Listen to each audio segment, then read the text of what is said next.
खिलाफ जांच हो पाएगी जो व्यक्ति स्वयं सत्ता में हो? कम से कम जांच शुरू तो हुई है, जिसकी सूचना हमको मुख्यमंत्री कार्यालय से प्रेषित की गई है। और जब यह पोर्टल पर लॉन्च किया गया है तो हम इसका स्टेटस भी बीच में पता कर सकते हैं। यदि सही दिशा में जांच नहीं हुई तो हम लोग इसके लिए सड़क से लेकर के और विधानसभा तक इसके लिए लड़ाई भी लड़ने को तैयार है। आंगनबाड़ियों में जो पंजीरी आती है उसको क्या लोगों तक पहुंच रहा है आपके मुताबिक, या वो और कहीं मिसयूज हो रहा है? बिल्कुल नहीं पहुंच रहा है, वो बाहर भेज दिया जा रहा है। उसका प्रयोग गाय भैंस के चारे के रूप में उनको बाहर भेज दिया जाता है और वो उसका वहां उपयोग हो रहा है। बेसिक शिक्षा विभाग में भी गंभीर घोर अनियमितताएं चल रही हैं, तमाम घोटाले उजागर हो रहे हैं।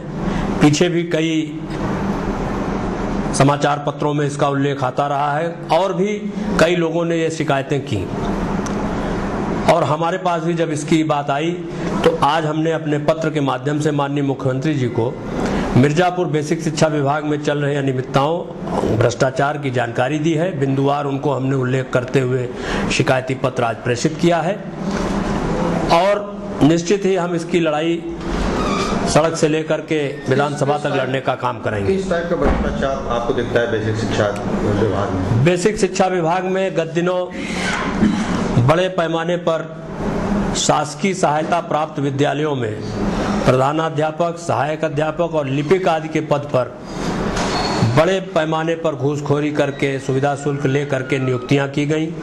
जहां के प्रबंध तंत्र नहीं तैयार हुए उनके ऊपर अनैतिक दबाव बना करके उन जगहों पर 30 से 35 लाख रुपए तक की घूस लेकर के नियुक्तियां प्रधानाध्यापक के पद पर गलत तरीके से, मनमानी तरीके से विभाग में की गई। एक और प्रकरण आया जो टीईटी नहीं उत्तीर्ण है, जबकि उच्च न्यायालय का भी यह आदेश हुआ है कि जो टीईटी पास होंगे उनकी ही नियुक्तियां प्रधानाध्यापक के पद पर, सहायक अध्यापक के पद पर की जाएंगी। जो टीईटी उत्तीर्ण नहीं हैं उनका समायोजन नियुक्ति नहीं की जानी चाहिए, लेकिन वह भी बड़े पैमाने पर यहाँ सुविधा शुल्क लेकर, पैसा लेकर के किया गया। इस तरह के कई प्रकरण हैं, ट्रांसफर के मामले हैं जिनमें बड़े पैमाने पर यहाँ पैसे लेकर के काम किए गए। और यहाँ फिर यह उल्लेखनीय है कि यह विभाग हमारे नगर के प्रतिनिधि, माननीय विधायक और माननीय राज्य मंत्री बेसिक शिक्षा जी का गृह जनपद है, जिनकी नाक के नीचे मुझे यह कहने में कोई गुरेज नहीं है कि उनकी पूरी जानकारी में इस तरह का घोर भ्रष्टाचार उनके अपने विभाग में, उनके अपने जनपद में लगातार विगत 4-4.5 वर्षों से चल रहा है। इसकी शिकायतें भी गई मगर अब तक कार्रवाई नहीं हो पाई है। आज हमने पुनः एक पत्र माननीय मुख्यमंत्री जी को प्रेषित किया है और हमें यह विश्वास है कि इस पर कार्रवाई होगी।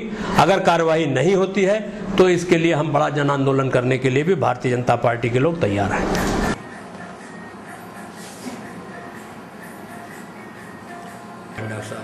चर्चा कह रहा हूँ।